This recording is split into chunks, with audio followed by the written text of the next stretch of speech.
dari masing-masing stratum.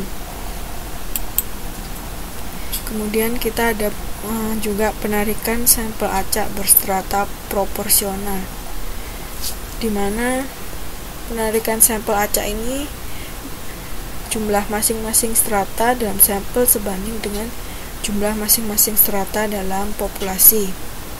Kelebihannya mampu untuk lebih tepat menduga populasi karena variasi dalam populasi dapat terwakili dalam sampel.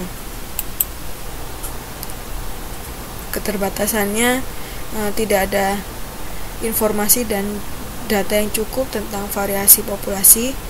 Kemudian adanya perbedaan antara jumlah masing-masing strata. Nah, yang selanjutnya ada yang non-proporsional. Penarikan sampel acak berstrata non-proporsional digunakan untuk menghindari bias yang muncul akibat adanya perbedaan jumlah masing-masing anggota strata yang terlalu jauh. Kemudian ada penarikan sampel sistematis. Ini digunakan untuk populasi yang homogen, kemudian tersedianya kerangka sampel yang disusun secara acak. Nah, prosedurnya yaitu menyusun kerangka sampel secara acak, menentukan interval sampel dengan rumus K sama dengan N dibagi N besar dibagi N, kemudian menarik sampel dari daftar kerangka sampel berdasarkan K. Kelebihan dan kelemahannya seperti yang terdapat di PPT ya. Kita percepat aja. Kemudian ada penarikan sampel random cluster untuk karakteristik yang beragam dan kesulitan menyusun kerangka sampel karena besarnya jumlah sampel. Nah, untuk mengatasi masalah tersebut, peneliti membagi populasi ke dalam beberapa klaster, di mana klaster itu adalah unit yang berisi anggota sampel akhir penarikan sampel. Dalam teknik penarikan sampel ini dimungkinkan terjadi perbedaan antara unit sampel dengan elemen sampel, di mana unit sampel dapat berupa klaster yang ditentukan peneliti, sedangkan elemen sampel adalah target akhir dari penarikan sampel. Untuk prosedurnya nanti bisa dibaca ya di buku. Kemudian ada sampel random langkah jamak. Ini digunakan pada waktu menghadapi kesulitan dalam memperoleh kerangka sampel. Prosedurnya hampir sama dengan klaster, di mana nanti populasinya dibagi menjadi beberapa klaster, kemudian dipilih secara random. Kemudian setelah klaster yang terpilih, jadikan beberapa subklaster. Dari subklaster dipecah lagi menjadi sub-subklaster. Lebih jelasnya ada di contoh yang ada di buku. Kemudian ada penarikan sampel non-probabilita. Pola pengambilan sampel di sini tidak selalu cocok untuk tujuan suatu penelitian tertentu. Nah, untuk itu peneliti dapat menggunakan teknik penarikan sampel non-probabilita.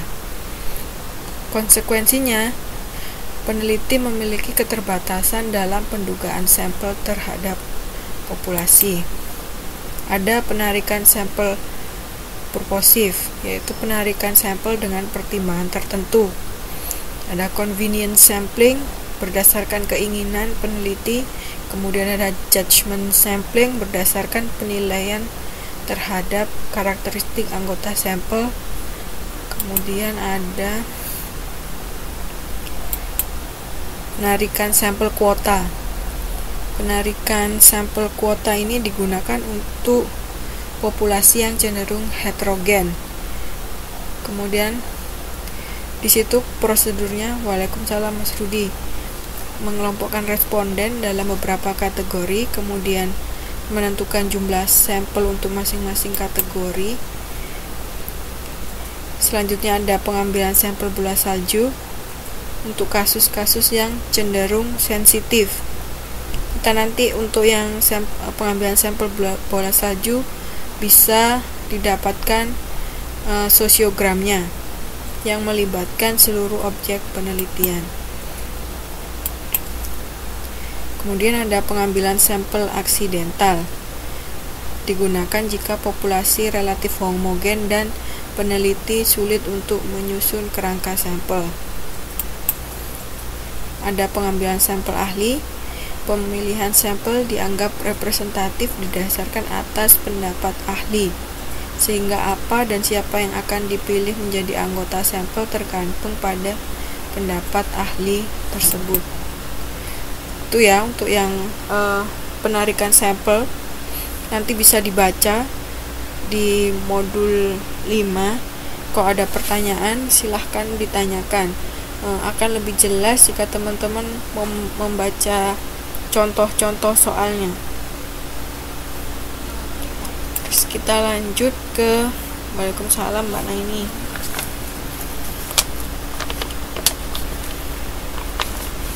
Ke estimasi dan uji hipotesis.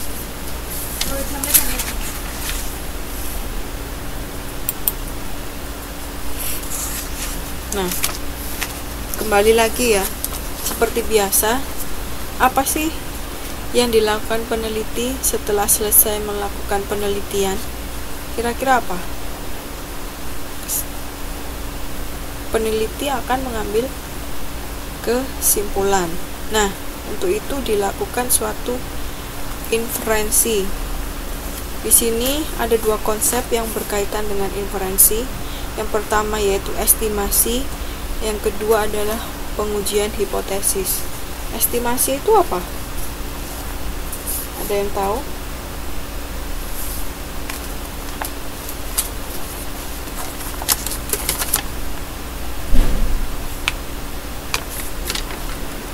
Ada yang tahu apa itu estimasi?